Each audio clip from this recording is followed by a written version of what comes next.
Kia ora everyone, good morning.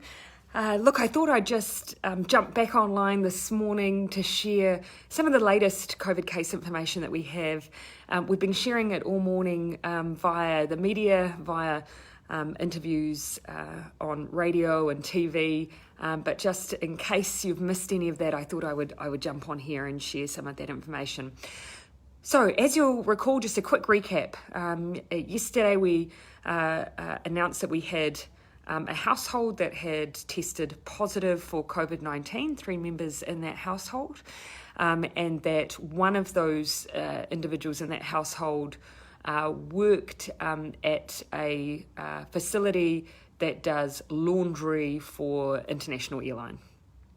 So that's the information that we shared yesterday. One of the things that we were waiting on overnight is what we call the whole genome sequencing. So some of you will have heard that talked about before in the media. Essentially what that does for us is when we get a positive test result, we then go and run a longer form test that will tell us what variant of COVID-19 it is. Now that's important for 2 reasons. One, it tells us whether or not it's a more transmissible, more easily passed on variant of the virus. It also can help us narrow down where it came from. So we got those results through late last night. We've been sharing it this morning. What we've found is that we were absolutely right to make the decision to be extra cautious because we assumed it was likely to be one of the more transmissible variants, and we've been proven correct on that. And so it's come back as B1.17. So that essentially means the UK variant. So the one you've seen quite a bit of reporting around, which has now spread around parts of the world quite a lot. So that decision to act cautiously based on an assumption that it was likely to be a variant was the right decision because it is. Now, what it's also told us is that it's not, this sequencing we've got for this particular infection is not a match for any of the sequencing we've done for our positive cases in managed isolation facilities. And so, sorry about the backlighting, everyone. I'm just going to turn those off. So what that means is that it's highly unlikely that what we've seen here has come from an issue with people who are in our managed isolation facilities. Highly unlikely because we can't in every case get a full genome sequence of people who are in our managed isolation facilities. The only reason for that is generally because it's a historic case. So they've the technical term, that carrying less viral load. So look, that's why it makes it highly unlikely because for the most part, if someone's infectious, we do get a full sequence. We can therefore fully match. So just a bit of extra detail there for you. So it's highly unlikely, therefore, that it's linked in any way to someone who has come into New Zealand and gone into our managed isolation facilities. So the question is, what does that mean? Where has it come from?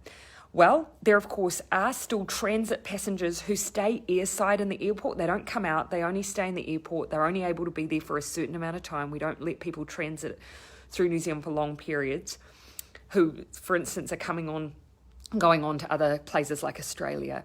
So it could be a transit passenger or it could be international air crew.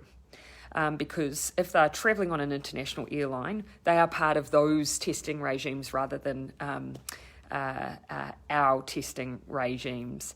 Now we can undertake some matching, so we'll be reaching out to our international counterparts and the airlines to see if we can still match the sequence that we have to any of the data that's held anywhere else. So that's just a little bit of extra information for you to give you a bit of a sense of what the latest is telling us. So that again is just demonstrating why it's so important that we do all of the testing around the places of work that might be affected today, around the schooling community, and those places of interest. So please, if you've travelled to New Plymouth or you're likely gone to any of the other places of interest, please jump online, Ministry of Health website, or check whether or not you've received a notification to isolate and get a test if you've crossed over with any of those places of interest. Otherwise, rest of Auckland, we're keeping you at level 3 for the next 72 hours while we just get a bit of a sense of the state of play.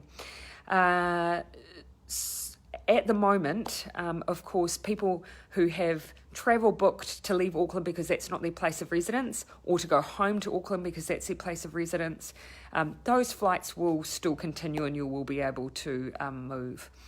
For the regional border, the simplest message I can give you is the border, essentially, by and large, we had last time is the same. This time I've heard quite a bit of talk about the border in the north. The police at the border is essentially the same. The police, however, have placed their checkpoints in different locations, sometimes beyond the border, because it's a safer place to be. It doesn't mean that the physical border itself has changed. So I know that's causing just a few issues at the moment. We're working that through. Again, also, if you had exemptions to travel through the borders, those are the same exemptions we'll be granting again. But if you need any extra info, do jump on the MB website. Keep in mind, the next 24 hours, we won't be asking for physical evidence because we understand that takes a little extra time for people to pull together.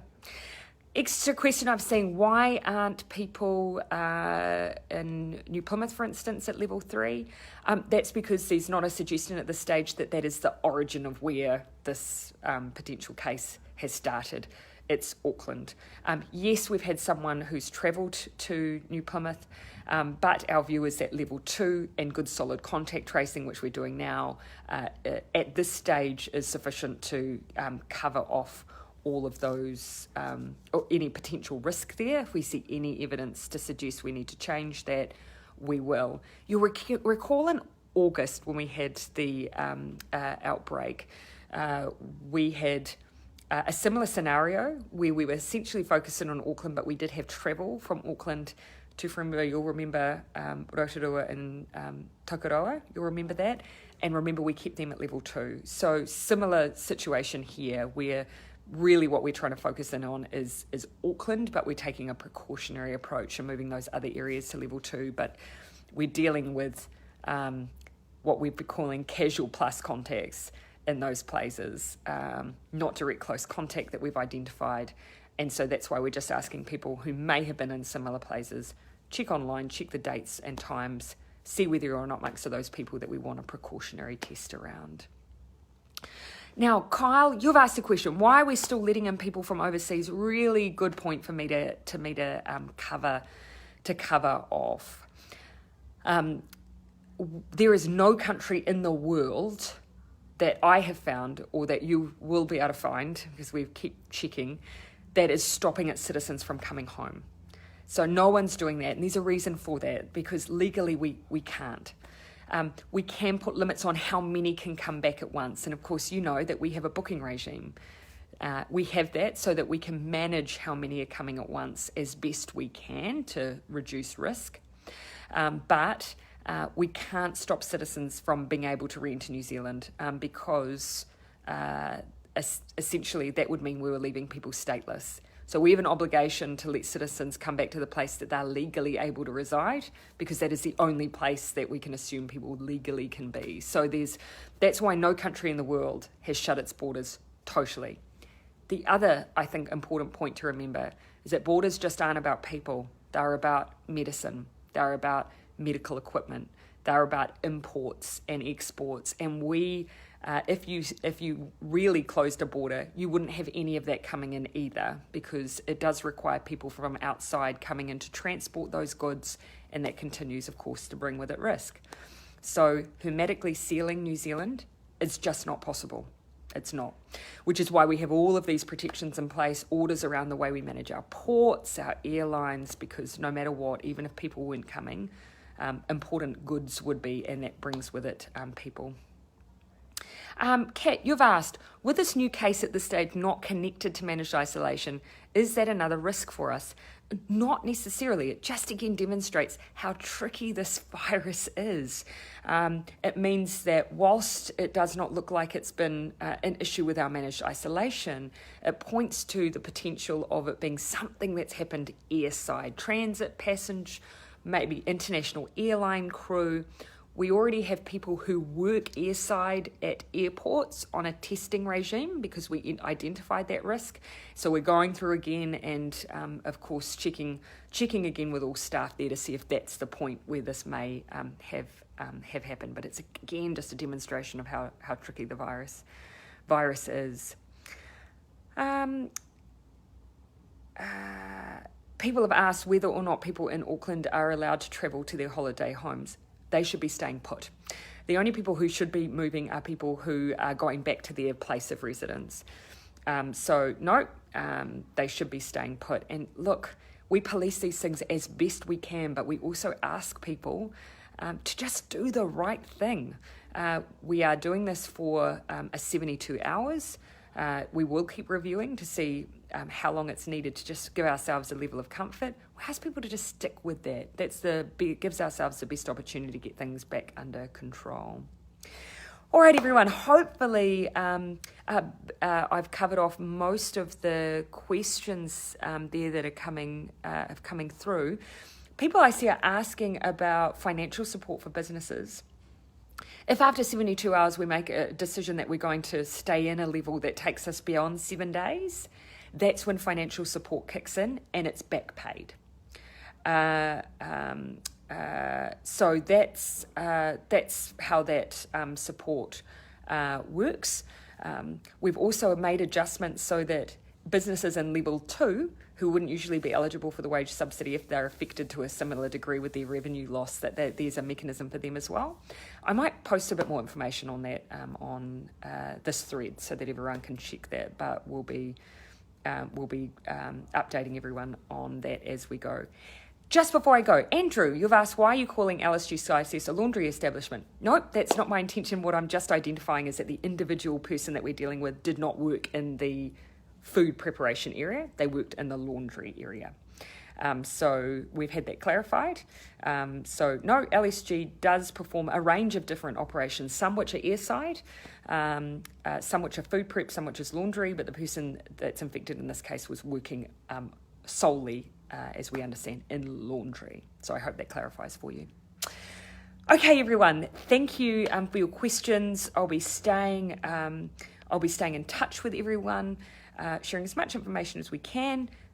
Please, if you have any questions, remember as a general rule of thumb, we want everyone to stay as put in Auckland as much as they can. And also any questions on the way things work, just reflect. It's essentially the same as what we did last time.